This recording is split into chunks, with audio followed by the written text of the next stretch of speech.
God's people stood by the river of Jordan, looking back on the water they had passed through. They shouted and raised their voices to heaven, but Joshua said, there's one thing we must do. They laid 12 stones on the banks of the river. At Gilgal they offered their tribute that day. Their children would question them, what are these stones? Child, they mark the spot of this sanctified place. Where are the monuments we should be building so our children can find the way to get home? We should be laying stones so they can follow the pathway that leads to God's throne. Where are the monuments we should be building? In 1955, President Dwight D. Eisenhower signed legislation increasing the national minimum wage to $1 per hour. Rock Around the Clock by Bill Haley and the Comets reached #1 on the Billboard charts. Other popular songs that year were Ain't That a Shame, Autumn Leaves, and 16 Tons by Tennessee Ernie Ford. The price of a gallon of milk was 92 cents, and a loaf of bread cost 18 cents. A new auto cost about $2,000, and gasoline cost 23 cents a gallon. 1955 was a year to remember and celebrate because it was on June 19, 1955 that the first campers came to Little Galilee Christian Assembly. 65 children came for that first week of camp, and another 22 would come later that summer for the second week of camp. From this humble beginning, Little Galilee has grown and grown until it now offers 44 different camps for children of all ages. We've grown from 87 campers that first summer to more than 1,500 youth campers today. I'd like to share with you some important occasions in 1953. Dwight D. Eisenhower was President of the United States in '53. The New York Yankees had beaten the Brooklyn Dodgers for the 5th consecutive World Series.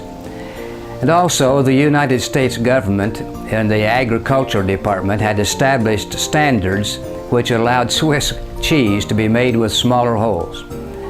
But something of much greater importance was happening in DeWitt County, Illinois. Something that would mean so much down through the years. In 1953, Mr. and Mrs. Joseph Reeser and Mr. and Mrs. Richard Reeser, all of Clinton, Illinois, gave the original 28 acres for the camp. Bill Junkins, then minister of the Clinton Christian Church, was to be the facilitator, and on Thursday, February 26, 1953, the first meeting of the Board of Directors of what soon would be known as Little Galilee Christian Assembly was called to order. Those present upon that occasion were Bill Junkins, Orville Hubbard, Carl Morehouse, Gail Hollingsworth, William Gage, and George Tim. These men met and established bylaws for the camp, and they added more men to become a board of directors totaling 9. They contacted churches and encouraged the churches to appoint representatives which would later become a part of the camp association. They met again on March the 7th, 1953, and at this time discussed the possibilities of a name for this new camp. Little Galilee Christian Assembly was underway with a little more than $1,400 in the bank. At this time, Orville Hubbard, who then was ministering with the First Christian Church in Monticello, was appointed promotional chairman to recruit churches to raise financial support. And by September of '53, several churches had responded. The records show that Hayworth Christian, Texas Christian, Monticello First Christian, Weber Street Church of Christ in Urbana, Kenny Christian, Villa Grove Christian, and Farmer City Christian, along with a few others, had responded. At the November meeting, Orville Hubbard gave this update report on his efforts. I'm glad to report that we have raised $50. Also, I have contacted several churches and they've shown great interest in the camp. However, I need help in making more contacts. On the 29th of December, 1953, the Grounds Committee gave their report at the regular meeting. Work at the camp was slow due to the lack of help. However, the driveway and parking lot are staked off and can be completed when the weather is suitable. The building committee also reported that there should be no further progress until more money was available. Money is always an issue with a new enterprise. And even though there were more churches joining forces, money was still an issue in those early formative days. At the board meeting on January 28, 1954, the Grounds Committee reported, Construction of the lake was well underway. Most of the trees had been cleared, a road was started, and the location for the dam was surveyed and staked out. Contacts have been made about drilling a well for the water supply. The cost will be approximately $1,200.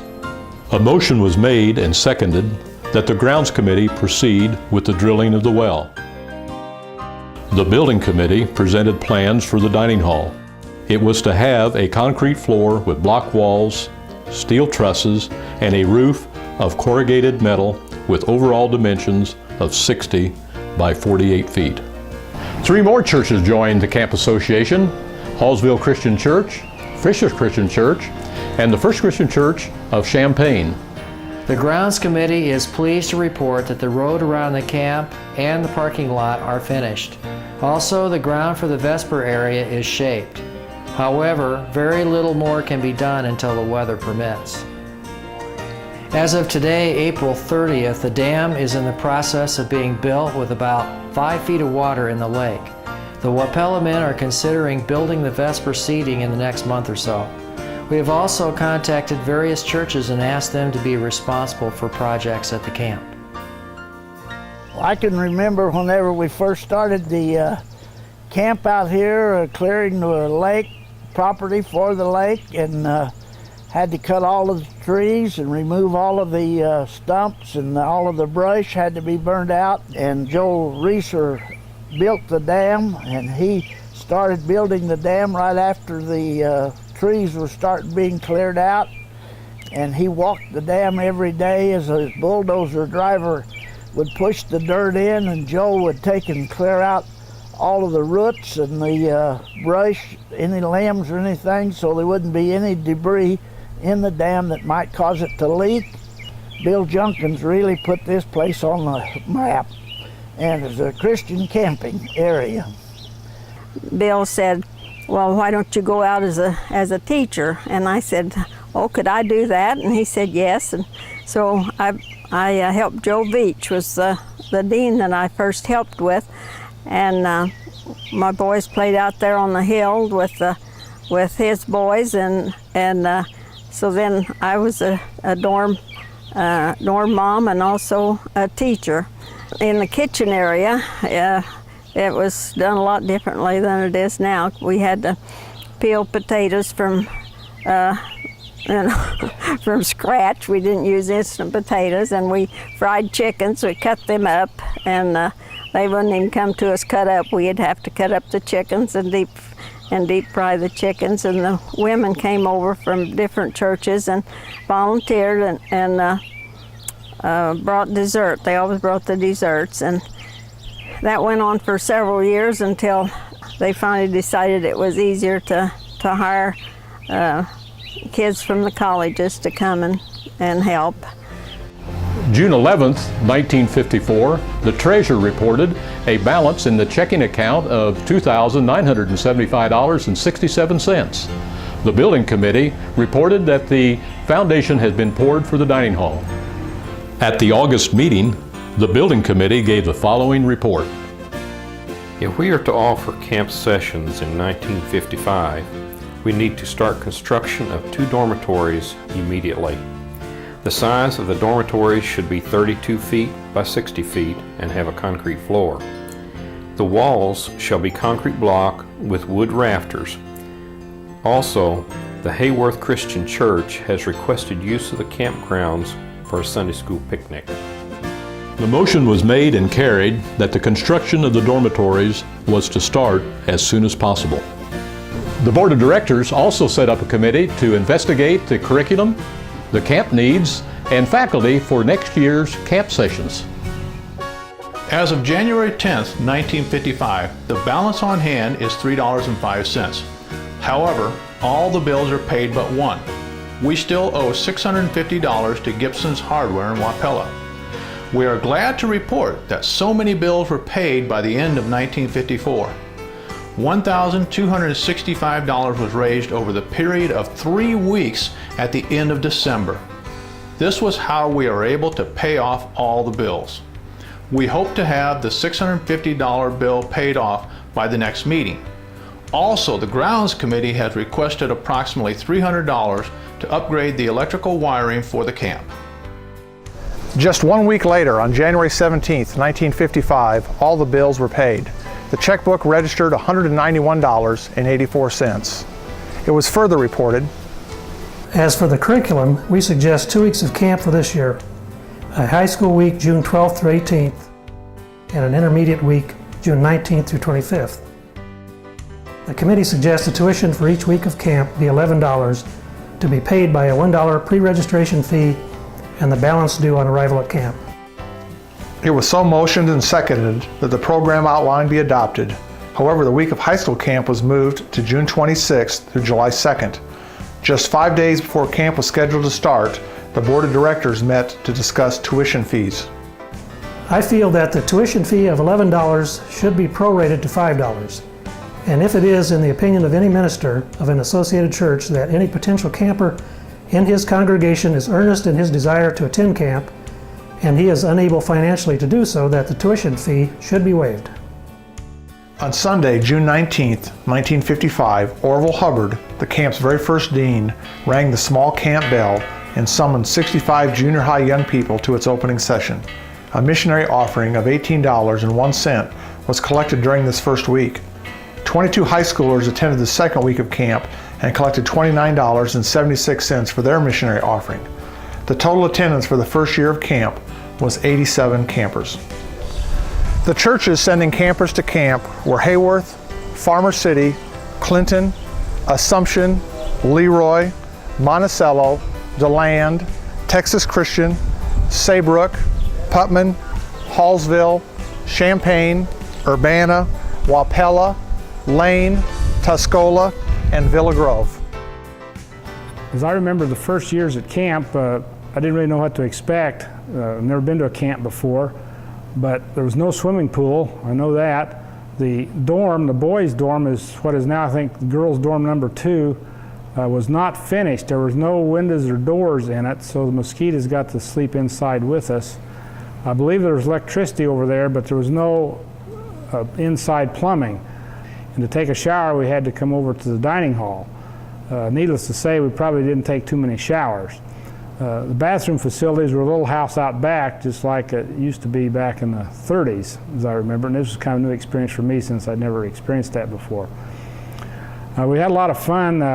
With no swimming pool, recreation consisted mostly of softball games, maybe even track meets, things such as box hockey, other variety of activities. I believe Orville Hubbard was dean. I think he was from Monticello, Illinois. Other people on the staff, John Pierce was recreational director. John was always recreational director. He was an athlete and loved to be in charge of recreation. Other people like Ron McConkey. I remember R.T. Hickerson, who's Kent Hickerson's father, was on staff. I believe Marion Pierce was dean of girls. Vesper speaker, I think, was Ben Merrill. But we had quite a good time that year and learned a lot. The classes were held out under trees on picnic tables, as I remember. I think we had to do morning exercises around the pole. I never understood, around the flagpole, I never understood why we always had to do that. But anyway, that was part of the routine, as I remember, before we went into quiet time. There was mail. I don't know that I got any mail, but there was mail. They made a big production of it. Sometimes I think campers had to get up and sing or something maybe to get their mail. I may have told my parents not to send me any mail because I may have got wind of that. We gave points for everything. The kids would line up for breakfast and line up for lunch and line up for dinner. I don't know that the kids like lining up anymore. That was back when they would do things like that, and we'd give points for straight lines and all that, points for Scripture. And I remember the Good Twins were with me at several weeks when I was the dean. The Good Twins were there as recreational directors, and just had a great time. Now, of course, when the pool came later, then a lot of our recreational time was spent in the pool, and really stressed the Bible and Scripture, and of course we gave points for all that kind of stuff. But J.D. and others that were there at the time, those kids really got into that. They did everything very enthusiastically, whether it was playing or memorizing scriptures or doing the dramas, whatever. Many young people made decisions for the Lord during that time, and it was an exciting time. What I did one time is I told the kids, now for your devotions, be sure and read Hezekiah chapter 6. The next day at camp, I said, how many read Hezekiah chapter 6? And a few hands went up. I said, well, I'm not going to take down any names, but there is no Hezekiah, so I'm going to talk about lying. My mother would get up and cook breakfast, and then she would help Ace get lunch ready, and then she'd go back to their where they were staying or to their trailer, and then Ace would go ahead and do the supper hour and help with the kids getting it cleaned up. So they were both involved as cooks. And I know one time on a Labor Day weekend for family camp, for some reason or other, they couldn't be here. So Margie and I undertook the opportunity of cooking for family camp. And if you don't believe that's a job, you ought to just try it sometime. On September 22nd, 1955, the decision was made to construct a swimming pool. The new pool is to be made of concrete with 2 filters and could be purchased for approximately $10,000. The pool would be completed and ready for use in 1957. At this meeting, the camp fees for 1956 were set at $9 for each week of camp, with $1 to be paid as pre-registration and the remainder due on arrival at camp. I began helping with registration in 1958. I would go out Sunday afternoon and help Fran Junkins register the kids. That's when I started, 1958. My husband, Harry, was a plumber, and so he did a lot of the plumbing out there. He worked in Bloomington, and when he came home at night and would eat, then he would go out to the camp and work for a couple of hours. Our daughter, Diane, was good friends with Nancy Junkins. They would go out and they would stay at camp all week, and they would be like work kids and do whatever had to be done. But they would stay all week and bring their clothes home Friday night, wash the clothes up, get ready to go back Sunday. And I think they probably did that through high school. They loved camp.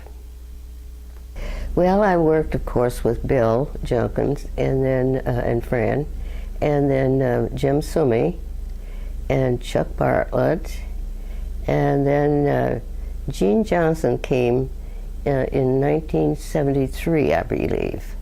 And so I worked with Gene until his untimely death in '89. He was a wonderful camp manager, Gene, and a good friend.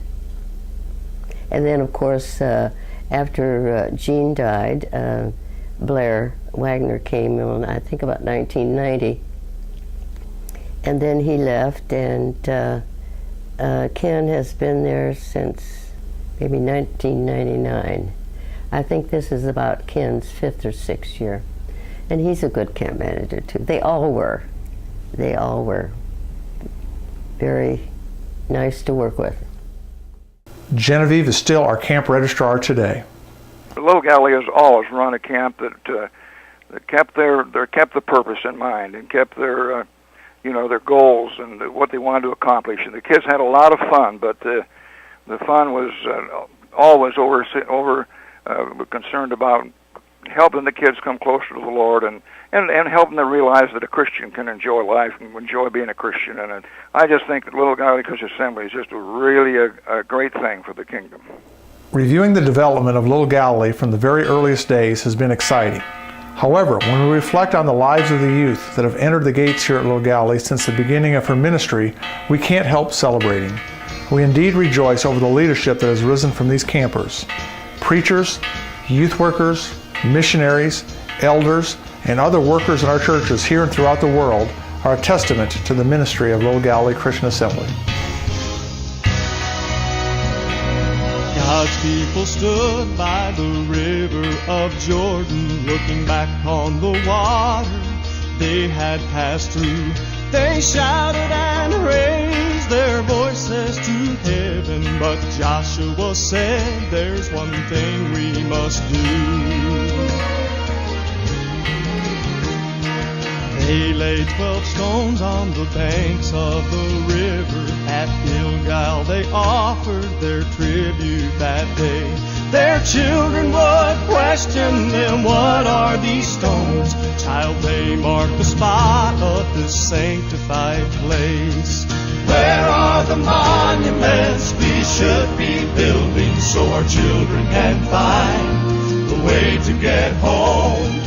We should be laying stones so they can follow the pathway that leads to God's throne."